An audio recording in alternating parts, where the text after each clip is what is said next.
ये बर्रे अजीम पाक और हिंद जिस पर 1000 बरस हुकूमत की थी, अब इसमें आखिरी हिसार ये पाकिस्तान है। हिंदू को अगर कोई डर है तो पाकिस्तान का है। वो अभी भारतीय मुसलमान पर भी आखिरी फैसला कुन वार अगर नहीं कर रहा है तो सिर्फ पाकिस्तान के खौफ से नहीं कर रहा है। हिंदू की नफ्सियात में पाकिस्तान का ये शिमाल मगरबी इलाके से सारे फातेहीन आते रहे, उसकी एक सबकॉन्शियस माइंड में एक खौफ है इस इलाके का। लेकिन अगर खुदा न खास्ता हमारे लक्षण यही रहे, हमारा इफ्तराक हो इख्तिलाफ हो इंतशार यही रहा, और दुश्मन को अगर कोई कारी वार करने का मौका मिल गया, खुदा न खास्ता अगर इस पाकिस्तान को कोई जद पहुंची, तो जान लीजिए मामला सिर्फ मुसलमानों ने पाकिस्तान का नहीं है, फिर पूरे जनूबी एशिया में इस्लाम और मुसलमानों का वही हशर हो सकता है जो हिस्पानिया में हुआ।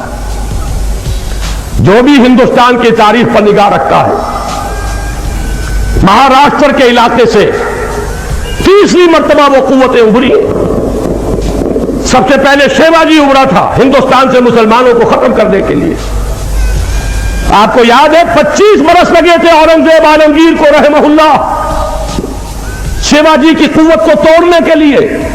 शहनशाह हिंद पूरे 25 बरस जनूबी हिंद के अंदर मसरूफ पैकार रहा, दिल्ली आना नसीब नहीं हुआ, वही दफन हुआ।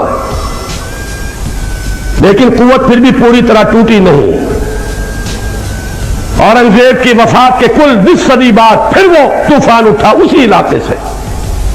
मैं जिक्र कर चुका हूं, उस वक्त एक दरवेश मौजूद था, शाह वलीउल्लाह देहलवी नामी, जिसने जायजा ले लिया, जिसका हाथ हालात के नब्ज पर था, और उसने अहमद शाह अब्दाली को बुलाया।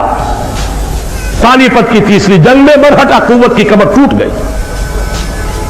उसके बाद नोट कीजिए, वही इलाका है जहां आरएसएस कायम हुई, वही इलाका है जहां शिवसेना है, वही इलाका है जहां से क़यादत है बीजेपी की, वही इलाका है जहां से विश्व हिंदू परिषद की क़यादत है, और वही इलाका है जो क़यादत कर रहा है इस तहरीक की कि इस जनूबी एशिया से इस्लाम और मुसलमानों को खत्म कर दिया।